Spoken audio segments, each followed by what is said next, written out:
Baik, Assalamualaikum warahmatullahi wabarakatuh. Kami dari kelompok 6 SPD kelas D akan mempresentasikan proyek kami. Anggota kelompok kami, kelompok 6 adalah yang pertama Nadira, NRP 58, Kevian Willy, NRP 69, Aisyah Zakiah, NRP 82, Ramadan Bayu Haji, NRP 124, Raditya, NRP 128, dan Bertes Anatu, NRP 7003. Selanjutnya, akan kami jelaskan yang pertama adalah bab 1 tentang perancangan aplikasi. Perancangan transaksi dibagi dua, yaitu daftar transaksi dan contoh rancangan transaksi. Dan perancangan antarmuka dibagi menjadi dua, yang pertama adalah user view dan user flow, yang semuanya akan dijelaskan seperti berikutnya. Berikut adalah daftar transaksi kami, seperti contoh enter, update, delete detail dari data pribadi dengan jenis transaksi simpel dengan data pribadi. Lalu ada seperti tampilkan isi data pribadi seperti nama STNK, KK, dan sejenisnya dengan jenis read dari data pribadi. Kami juga terdapat jenis mix dengan contoh transaksi pribadi mengisi pendataan kejadian darurat dengan data lapor. Dan selanjutnya dapat dilihat seperti pada tabel seperti ini. Berikutnya adalah contoh rancangan transaksi. User mendaftarkan akunnya yang berisi atribut KTP, KK, STNK, alamat, dan nomor HP. User memasuki sistem untuk melihat data laporan kasus-kasus yang sudah ada. Dalam sistem ini dilakukan proses query, select, bintang, from, data lapor. Jika tidak ada kasus yang sama dengan user, maka user membuat laporan baru dengan proses query, insert, bintang, from, data lapor. Setelah user berhasil mendaftarkan akun dan mengirimkan laporannya, secara otomatis pihak berwenang akan ternotifikasi. Selanjutnya akan dijelaskan oleh Kevin. Baik, untuk selanjutnya adalah user view. Pertama saya akan menjelaskan user view dari pribadi. Pertama, pribadi dapat mereview data pribadi dengan mengupdate data pribadi, delete data pribadi, dan view data pribadi. Lalu, dan juga dapat mereview data lapor dengan mengupdate, delete, dan review. Lalu, pribadi juga dapat melihat informasi dari Polsek dan Medsen ITS, dan juga melihat detail dari prosedur lapor, website resmi, dan nomor layanan. Selanjutnya dapat user view Polsek, yaitu mereview data pribadi dengan mengupdate, delete, dan review data Polsek. Sama dengan data lapor, dengan mengupdate, delete, dan view data lapor. Dengan website resmi juga, dengan update, delete, dan view website resmi. Dan juga dengan nomor layanan. Dan terakhir adalah melihat detail data lapor. Lalu dapat user view Medsen ITS. Medsen ITS dapat mereview data Medsen ITS, prosedur lapor, website resmi, dan nomor layanan dengan mengupdate, delete, dan view. Selain itu, Medsen ITS juga dapat melihat detail data lapor. Selanjutnya berikut adalah user flow dari ketiga user ini. Pada dasarnya tiap user flow ini identik, pribadi, Polsek, dan Medsen. Yang membedakan antara user flow ini adalah data yang dapat diupdate dan data yang dapat dilihat. Jadi saya akan mencontohkan satu saja, misalnya pribadi dapat mengupdate data, misalnya pribadi dan data lapor. Apabila pribadi ingin mengupdate salah satu, dapat mengklik data lapor, maka terdapat daftar data lapor, datanya di sini, lalu dapat menambah datanya, lalu pribadi juga dapat menghapus data. Pribadi juga dapat melihat data, misalnya nomor layanan. Apabila mengklik itu dapat melihat data dari nomor layanan tersebut, lalu jika mengklik kembali dapat kembali ke menu. Jadi selanjutnya adalah bab 2, yaitu implementasi. Jadi bab 2 ini dibagi menjadi dua, yaitu implementasi basis data, yaitu struktur basis data, dan contoh implementasi transaksi. Lalu terdapat implementasi aplikasi, yaitu merupakan tampilan dari dashboard berbasis website. Baik, selanjutnya akan dijelaskan oleh Teis. Baik, pada bab 2 ini terdapat struktur basis data. Pada struktur basis data ini ada contohnya seperti ada tabel pribadi yang berfungsi untuk menampung data-data pribadi dari user.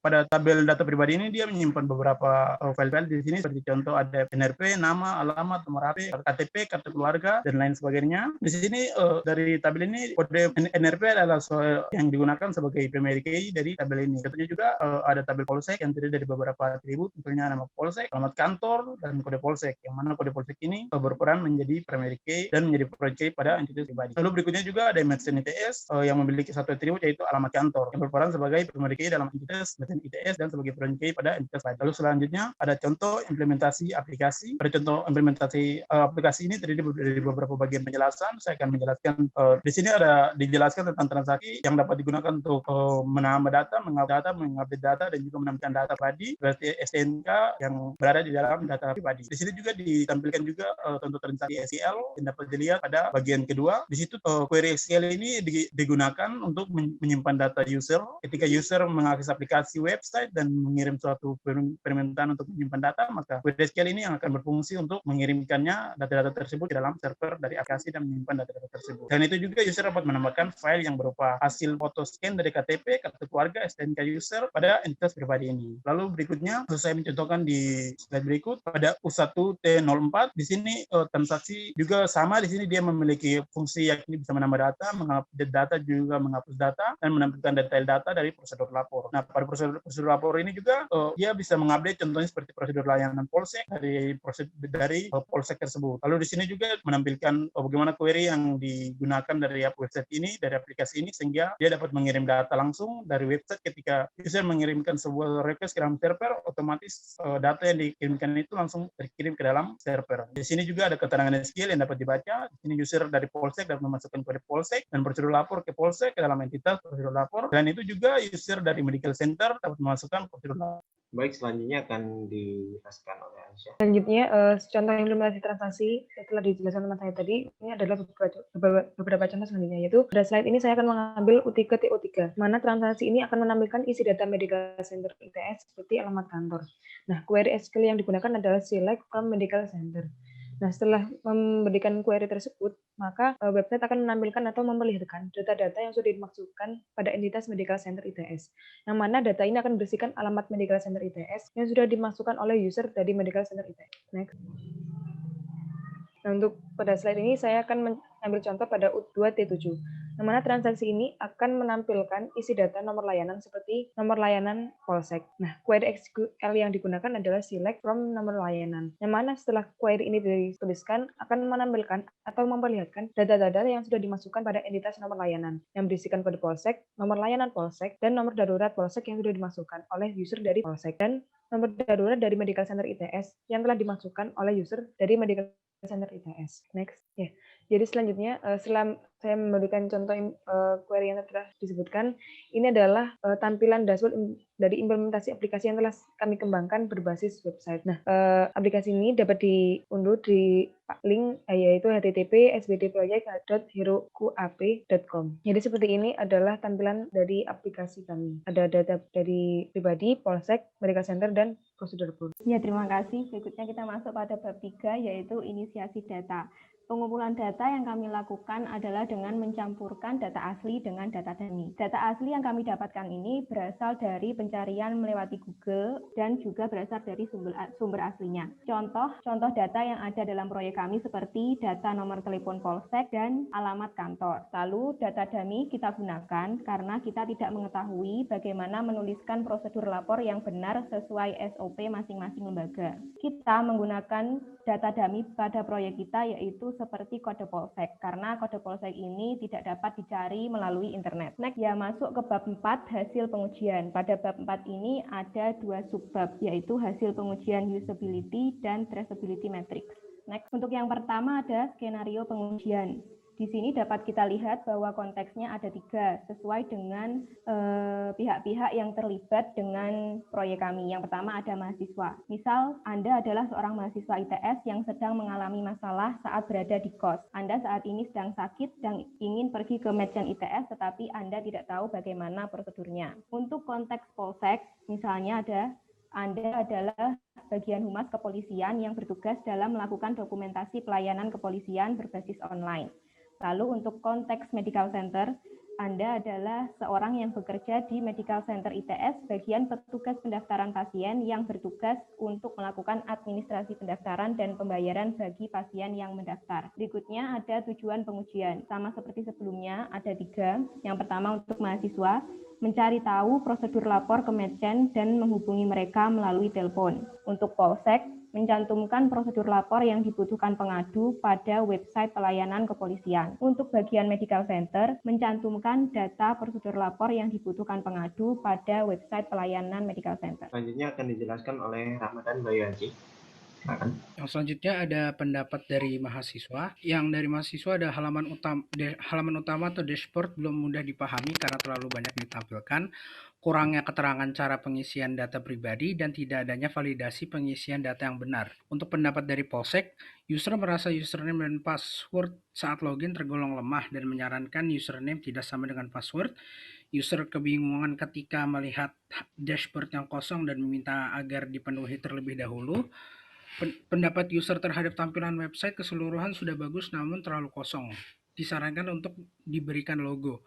Untuk semua icon yang sudah sudah dicoba dan dapat berfungsi baik, dan perihal fungsi halaman dashboard yang memperlihatkan data pribadi pengadu kepada siapa saja bisa mengakses website dianggap tidak etis karena hal tersebut seharusnya tidak dapat ditunjukkan ke publik.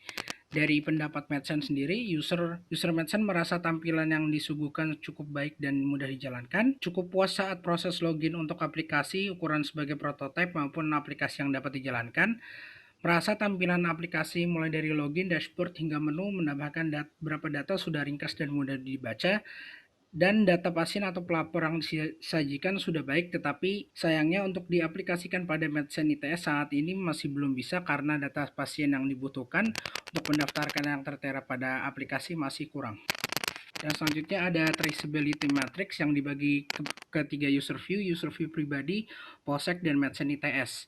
Dari kebutuhan meninjau data pribadi dan meninjau data lapor, kegiatan memasukkan data, mengganti data, menghapus data, dan melihat data sudah dapat dilakukan. Dan dalam kebutuhan melihat data POSEC, melihat data Madsen, melihat data prosedur lapor, melihat data website resmi, dan melihat data nomor layanan, kegiatan melihat data sudah dapat dijalankan dengan baik, dan untuk melakukan login dan logout ke website juga sudah dapat dilaksanakan. Untuk POSEC, dalam peninjauan data POSEC, peninjauan prosedur lapor POSEC, peninjauan website resmi POSEC, dan peninjauan data nomor layanan POSEC, kegiatan memasukkan data, pengganti data, menghapus data, dan melihat data sudah dapat dilakukan dengan baik. Dan untuk kebutuhan melihat data lapor, kegiatan melihat data sudah dapat dilakukan juga, dan login dan logout juga sudah dapat dipenuhi. Dalam user view Madsen ITS, peninjauan data Madsen ITS, peninjauan data prosedur lapor Madsen ITS, dan peninjauan data website resmi Madsen ITS, dan peninjauan data nomor layanan Madsen ITS sudah dapat dipenuhi semuanya dalam pemasukan data, penggantian datanya, penghapusan data, dan penglihatan data. Untuk kebutuhan melihat data lapor juga sudah dapat dipenuhi. Dan yang terakhir, untuk yang login dan logout dari website oleh user view Madsen ITS juga sudah dapat dilakukan. Baik, selanjutnya akan kami lampirkan data bukti bahwa kami telah melakukan pengujian pada menit berikut. Pelayanan yang bertajuk serba genset sekarang, apalagi sudah Di sini website yang telah kami buat, saya akan menunjukkan dulu desain database yang telah kami buat selama perkuliahan, selama proyek. Di sini saya menunjukkan ada beberapa tabel seperti pribadi POSEC, Madsen, dan beberapa lainnya, dan juga relationnya. Dan selanjutnya saya akan masuk ke dalam source code aplikasi yang kami buat. Perlu saya perkenalkan terlebih dahulu bahwa aplikasi yang kami buat berbasis Python menggunakan framework Flex. Oke, di sini saya akan membuka file inti yang berasal dari aplikasi ini, yang banyak fungsi saya taruh. Di sini namanya routes.py. Pada routes.py ini terdapat beberapa fungsi dari database, dari tabel-tabelnya, namun saya akan menjelaskan mendemokan dari tabel pribadi. Secara garis besar, semua tabel mempunyai fungsi yang sama, ada fungsi tambah, edit, dan juga hapus, dan juga menampilkan data. Oke, di sini saya akan menampilkan web yang telah kami buat. Di sini ada tampilan login. Pada tampilan login ini, fungsi yang kami gunakan di sini ada fungsi login. Fungsi login ini kita menampilkan atau merender template login HTML yang akan menampilkan sebuah tampilan seperti yang sudah dilihat pada browser. Di sini kami membuat sebuah validate user. Jadi ketika user yang tidak dikenal oleh aplikasi, maka dia tidak diizinkan masuk. Namun di sini saya telah membuat beberapa user yang dapat digunakan pada demo kali ini. Oke, selanjutnya di sini ada fungsi logout juga. Jadi kita bisa langsung mencoba fungsi login dulu terlebih dahulu pada website kita. Saya akan login dengan user pribadi dan juga password. Oke, di sini kita dapat login ke dalam tampilan dashboard. Dalam tampilan dashboard ini kita dapat melihat bahwa ada sebuah fungsi yang bernama home. Nah, pada tampilan fungsi ini bagian dari yang menampilkan sebuah tampilan dashboard dari aplikasi kita. Berikut ini fungsinya. Lalu dapat kita lihat di dalam dashboard. Dashboard ini dapat menampilkan beberapa data dari tabel-tabel lainnya seperti website resmi, nomor layanan, prosedur lapor, Madsen ITS, POSEC, dan juga beberapa lain. Oke, selanjutnya saya akan menampilkan tampilan dari pribadi di sini. Ketika kita membuka data pribadi, oke, kira-kira seperti begini tampilan data pribadi. Ketika saya mencoba untuk menambah data, di sini saya memperkenalkan dulu fungsi dari eh, Python ini dari Flex ini, di sini fungsi ini yang digunakan untuk menambahkan data ke dalam aplikasi yang telah kami buat. Di sini contoh saya akan menambahkan dengan data general, data yang dummy. Oke, di sini kita terlihat bahwa fungsi itu berhasil dan dapat menambahkan sebuah data pada aplikasi yang telah kami buat. Di sini terdapat juga fungsi, yakni fungsi edit, yang semua dapat dilihat di sini. Nah, fungsi edit ini kita dapat mencobanya juga dengan mengklik icon pensil ini. Di sini contoh saya akan menghapus marga, lalu saya akan simpan. Ketika saya simpan, kita dapat lihat di sini data yang ditampilkan sesuai dengan apa yang pernah kita edit. Lalu selanjutnya juga di sini ada fungsi delete. Fungsi delete ini ketika kita mengklik delete, otomatis ini akan menghapus data yang sudah terrekod di dalam aplikasi kita. Di sini dia akan memberikan sebuah notifikasi. Di sini kita dapat langsung mengklik tombol delete. Maka data yang baru kita buat sudah terhapus dari aplikasi kami. Demikian demo yang telah saya tunjukkan ini. Terima kasih. Baik, di sini saya akan menjelaskan tentang demonstrasi website proyek kelompok 6. Yang pertama, kita akan memasuki aplikasi melalui user pribadi. Baik, di dalam user pribadi ini terdapat tampilan seperti ini yang notabene-nya sama dengan user lainnya. Namun bedanya dari user pribadi ini, kita dapat menambahkan data pribadi seperti berikut. Memasukkan nama. Lalu di user pribadi ini kita juga bisa mendapatkan data lapor, sehingga ketika kita mengalami masalah, kita bisa menggunakan data yang sudah ada di dalam pribadi ini dan kita tinggal memasukkan kejadian apa yang kita hadapi. Dan di sini kita memilih siapa yang berwenang. Lalu kita klik dan data tersebut akan terlihat di sini. Lalu selanjutnya kita akan memasuki website melalui user Polsek. Dengan tampilan yang sama, Polsek juga dapat melihat semua data yang ada yang dimasukkan ke dalam proyek. Nah, bedanya dalam implementasi, Polsek bisa memasukkan data Polsek. Polsek juga bisa memasukkan prosedur lapor sesuai lembaga dengan memilih kodenya, kode Polsek, lalu choose file.